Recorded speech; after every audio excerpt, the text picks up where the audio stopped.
What's up, y'all? Welcome back to my channel. I'm Kerra. We're doing a regular old podcast episode today. I have stuff to show you. Got a lot of stuff in progress right now, so let's jump into it. My first finished object is this tiny baby sweater. So cute. So cute. I'm so happy with it. This is the Sorgan-Free Jacket Mini by Guri Peterson, and I've knit it in Barocco Vintage DK in the color Fennel, I think. I don't remember off the top of my head. Anyways, it's so cute. I decided to, I was going to try to find some snaps, but my local art supply thrift store did not have any at the time, so I picked up these three little orange buttons, and yeah, I went with just the 3 buttons, and yeah, it's super cute. It's literally just a mix of garter and rib. It was really easy, and it's so cute. I can't stand it. So yeah, that's done and ready to send to my friend. But I'm also making them a baby blanket, so this will not be off to its new home quite yet. Next on finished objects is something I forgot to show you last time, and this is an anchor sweater, but I made it short sleeve, and this pattern is by Petite Knit, and I did the ribbed yoke section in my hand spun, and the rest of it in Cascade BFL, which is a discontinued yarn, even though it's amazing and I love it. But yeah, I cranked this out back in April because I wanted to wear it to H&H the first or second week of May. I literally finished it like a couple days before I went, I think. But yeah, I finished this in like a week. Yeah, so I forgot that I made this last video. So here it is now. I think I had to hold my hand spun double. I think that's what I ended up doing because it was more of like a fingering weight, so. But it still ended up, this is a little bit denser than this. But that's okay because it's the yoke and where the rest of the garment's hanging from, and it's my hand spun. So the camera's not quite catching it, but there is some stellina in there. I was pretty proud of that. And I forgot I had it, unfortunately. And now I want to wear it, but I can't because it's like 1,000 degrees outside right now. I'm literally sitting here sweating. I only have one more basically finished project, and that is this blanket that I wove. It's not technically finished. As you can see, I've still got some ends to snip out, but I fold it, although I do want to go back. I do want to wet felt a couple of these edges a little bit because I ended up the outer 2 warp threads out because they were way tighter than the rest of the fabric, so I just took them out. But that leaves me with, you know, decent amount of loopies hanging there, so I want to wet felt them a little bit so that they're a little bit more secure, because if you you grab the edge of the blanket to pull it up, you're gonna move some shit around. I've got the other edges all hemmed up. It's definitely not perfect, but I'm pretty happy with it. It's huge. But yeah, it's not perfect. It was my first double width project. I learned a lot, but yeah, so I just gotta do some finishing touches and I will finally send it off to my friend. This definitely did not take me 2 or 3 years to make because it was a whole saga. Oh, the yarn I used was Jody Long Andiamo, which is a super bulky wool alpaca. And I was originally gonna knit it, but then I started and I was like, I don't really like knitting with this chunky shit. So then I said, okay, I'll crochet it because that'll be faster and it'll be over quicker. Well, if I crocheted it, I would need 30% more yarn, which I wasn't gonna get.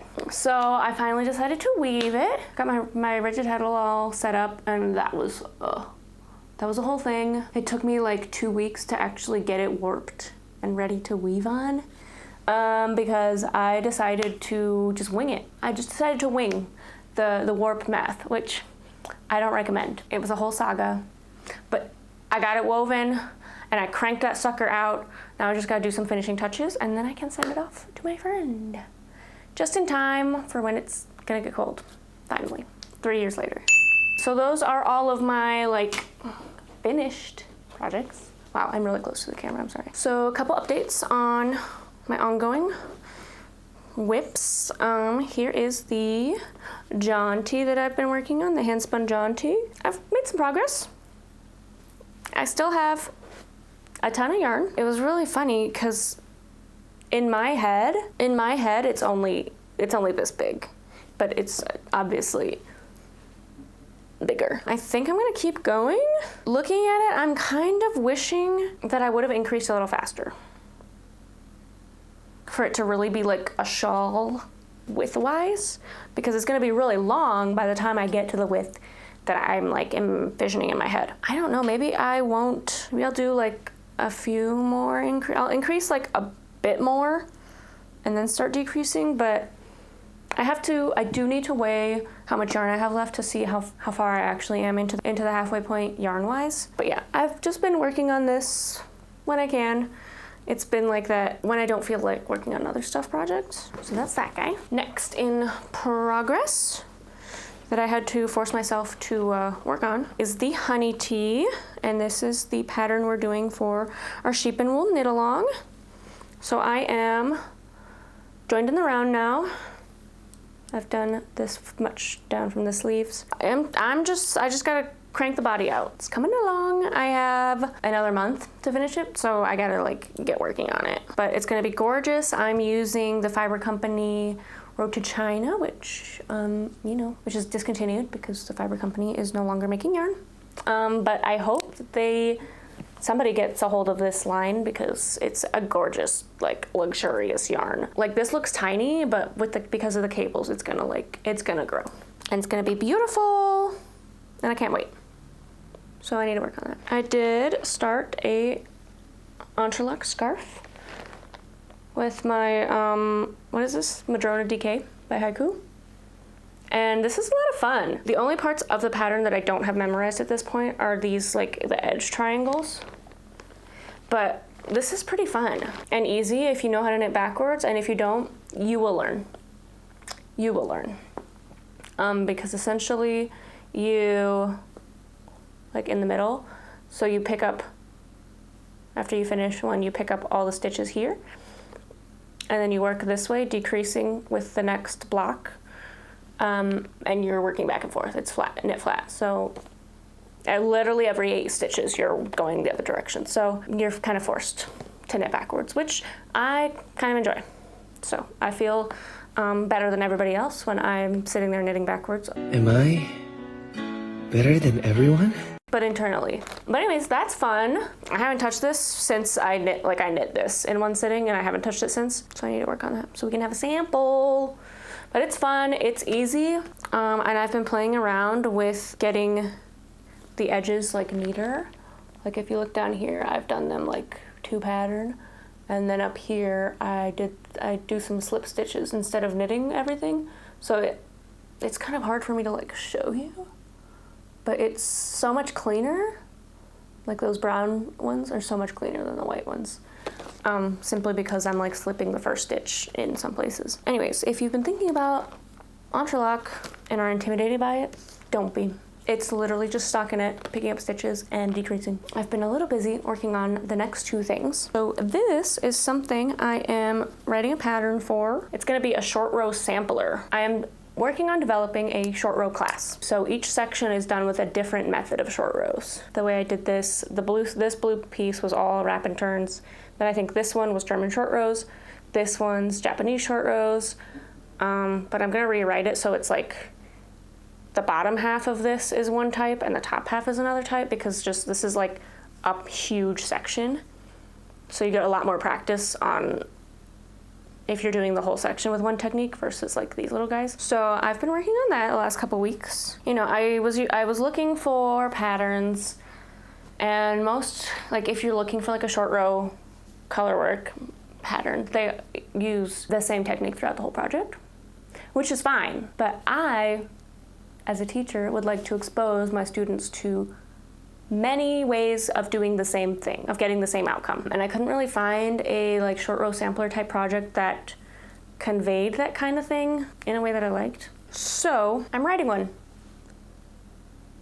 I'm hoping I could maybe be ready for teaching in the spring, but we'll see. Be on the lookout. I'm probably gonna ask for a couple test knitters to just look over it and get another couple eyes on it to make sure it makes sense to other people, because there's a lot of stuff happening. And so getting like other opinions on how to convey this information would be helpful to make sure that it makes sense to people who are like new to short rows especially. That's that one. And that's gonna be like a cowl scarf type thing. So I've been having fun with that actually. That's one pattern I'm designing. I'm also working on designing like a crash course sock pattern. I have knit it once and written it out. That's as far as I've gotten there. So I need to knit it again following my directions and like actually type them out, because I was hoping to get that done for this fall, but I needed to get a sock class on the books, so I am not doing my revamped class this time around. Maybe next time. The last work in progress I have today is something I started 2 weeks ago. Yeah, I think 2 weeks ago. This is the Metamorphic by Andrea Mowry. Let me turn it inside right side out so you can see how it's actually gonna look. Were there short rows in this? I'm not even sure where the front and the back is, but anyways. Ah, look at it, it's so good. So the yarns I'm using are Cascade Woolpaca Light in the color Yakima Heather, and Feederbrook Farm Entropy Decay in Potential Energy.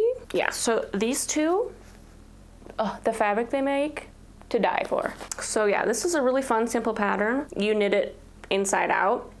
So essentially you knit it like regular stockinette, and then at the end you turn the whole thing inside out so that you've got the purl side out, and you've got these nice rows of slip stitches going down as like faux seams. And apparently I have to drop way down. So this is where I'm at. I have to drop way down to right there, because I did not slip that one.